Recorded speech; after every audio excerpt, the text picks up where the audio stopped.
am na ñu ci nekk di dox tànk jàmm. Gouvernement bi mi ngi def nee na effort génne xaalis pour tàmbali leen a fay ndax jàpp nañ ni muy waxtaan yi xaalis bi ñu génn et tout cela dina tax ba peut-être jafe-jafe yi wàññeeku wala mu dal jamono ji ca UCAD Alaaji. waaw jàpp naa ne bu ñu njëkkee woon lii li fi jote xew du am ndax maa ngi doon wax ne même guerre mondiale sax ci waxtaan la mujje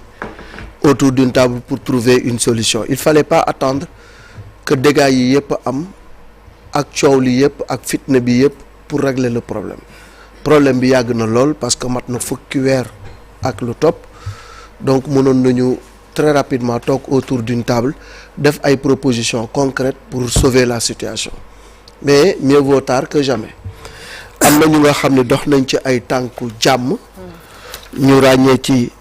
Thierno Amadou Ba bu Mbambilor ràññee ci également Moustapha Absa Tilala ràññee ci tamit Omar Pène nga xam ne ñëpp xam nañu digganteem ak étudiants yi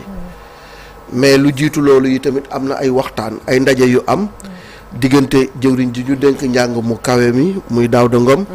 ak directeur bi nga xam ne moom lañ dénk wàllu bourse bi muy Jean-Amédé Diatta ak collectif des étudiants toog nañu waxtaan nañu am na ay propositions de sortie de crise état bi def na effort bu considérable 3,83 milliards ba pare définir benn plan de paiement bu nga xam ne siiwal nañ ko wax nañ ko léegi ci journal bi loolu nag je pense que bokk na ci li nga xam ne tey war na mën a désamorcer la crise donte boo xoolee réaction ñenn ci étudiants yi dañuy wax ni ñoom nañ leen fay li ñu leen amee lépp rappel la ñuy laaj ou rien mais je pense que bu ñu demee ba état def effort ñoom étudiants yi aussi war nañu dawal compréhension te xam ne li gën mooy toog jàng njàngaan dafay jàng te jàng googu tey moom moo tax ñu nekk ci université bi bu fekkee ni état mënul régler problème bi globalement proposer ay solution de sortie de crise ñoom étudiants yi aussi war nañu mën a def effort même bu fekkee ni d'accorduñu ci plan bi ñoom ñu def ay contre-proposition pour ñu avancer très rapidement et dépasser cette crise le recteur en a profité également pour wax étudiants yi nañu ñëw ñu jàng rejoindre amphi yi je pense que le retour à la normale moom la ñëpp bëgg moom la ñëpp di souhaiter parce qu'il n'est pas de l'intérêt du pays que muy embrasé wu que ay problème di am foyer de tension yi di multiplier wu en tout cas on salue cet effort du gouvernement et on demande aux bonnes volontés ñu gën a continuer pour que jàmm dellu si université bi delluwaat ci njàng mi mu nekkoon. Abdoulaye Cissé, est-ce que mesures yi elles sont suffisantes quand même pour calmer peut-être étudiants yi jamono ji. waaw boo tànkee sax ci kàddu premier ministre il faut se demander de quoi on parle réellement est-ce que on parle de calmer la crise auquel cas on va céder aux revendications des étudiants wala il faut faire comme il a dit wala il ne faut pas faire comme on faisait d'habitude boo déggee kàddoom maanaam d'habitude dañuy bañ yëf yi tàng ñu daal di céder c'est-à-dire dañoo xam lan mooy perspective mooy ñu waxtaan ba déggoo ci parce que bu ñu déggoowul ci lan la ñuy yoreel te étudiants yi mais réglé wuñu problème bi en fait dañu koy différer te loolu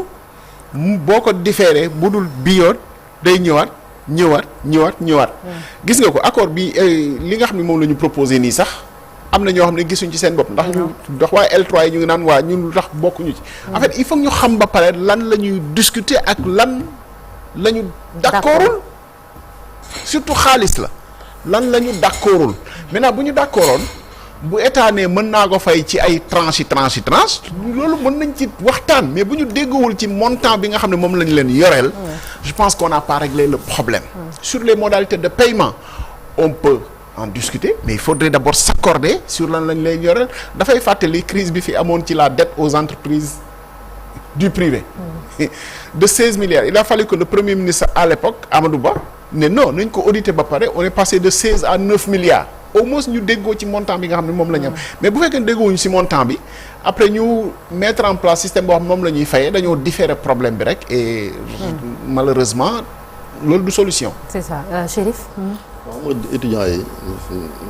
milieu universitaire ñoom dañ koy wax sa communauté bu xaw a complexe la. ba tax na là cette proposition ministère de l'enseignement supérieur à travers la direction des bourses la. étudiants yi c'est vrai que am nañ ay délégués. mais ñoom bu leen defalee proposition aussi dañuy dellu sur la base ci base ba rendre compte. étudiants yi te xam étudiant ak boursam parce que man information yi ci mujj jot mooy ñoom d'accordul ci proposition yi mooy comme li Ablaye wax parce que ñoom dañoo bëgg ñu jox leen. intégralité parce que xam nga boo demee ba nga xamante ni ñu ngi jëm ci ay année scolaire yu ñëwagut. ñu échelonné ba 2027. voilà te ñoom li ñuy kii mooy diggante bi xëy na mën na leen fee bañ a fekk am déet xam nga sax koroog sax yaa ngi dégg wàll di ko parce que le directeur des bourses lui-même n'est pas sûr que mu nekk fee même bu ñu wax mbirum continuité d'état yàgg nañ fee gis nit ñëw fii ne dogal bi comme nii rek gis nañ état. kaw journaliste yaa ngi fi ak médias yi gis nga fi ay engagement yoo xamante ni nguur bi fi nekkoon na ko jël ñii bi ñëwee ils ont remis ça en cause jëlee ko fi donc ñoom dañoo jàpp ni li gën mooy ñu jox leen seen xaalis fay leen ko et je pense que état bi aussi moo ci war a def ay effort parce que étudiant ak bourse relation bu très complexe la boo xamante ni même bu ko délégué yi nangoo góorma ni ñoom nga xamante ni waaw moom mooy base bi moom mooy wala jafe-jafe yeeg fitna yi nga xamante ni moom ci li ci am solo nag mooy médiation bi mi ngi continuer parce que kilifa gi di Omar Pène mi ngi dox tànk jàmmam démb aussi ñoom ñëpp daje nañ ci kër xalifu Bambilor ba reeree fa donc en espérant que waxtaan dina continuer ba lépp loo xamante ni en tout cas day indi tension mu mën a ñàkk comme ni ko Ablaye waxee parce que déclaration premier ministre bi def c'est pas des pressions boo xamante ni dañ koy teg nguur gi étudiants yi aussi n'ont jamais demandé à l'état du Sénégal mu yokkal leen wala mu kii état bi moo xool ba mu def ko comme Macky Sall waaw moom moo ko def bu leen ko joxee nag ça c'est des acquis yoo xamante ni mënoo ci delluwaat li am solo nag ba nii mooy ñu jàngat ci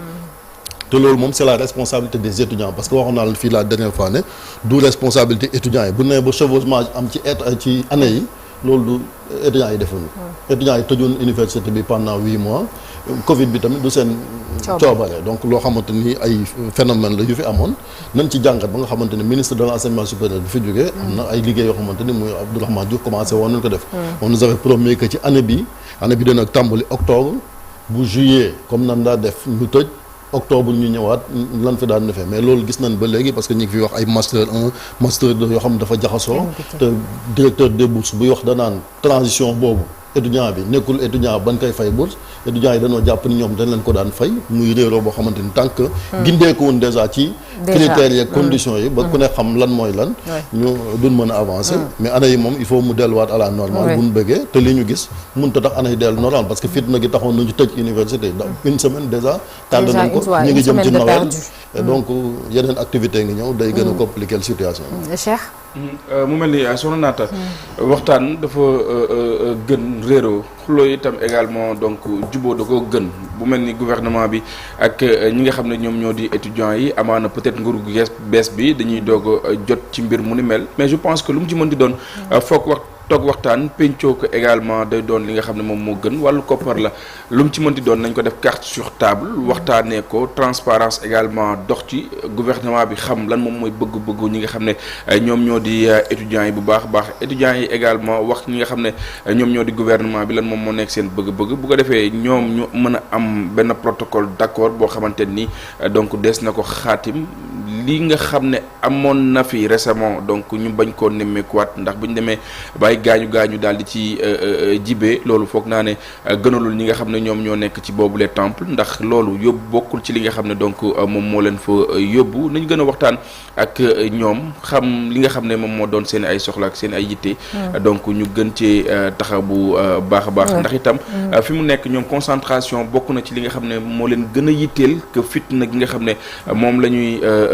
nemmeeku ci jàng mu kaay mi soxna Naata. Merci beaucoup Cheikh dañuy jàll léegi ci un jour au Sénégal un jour dans le monde.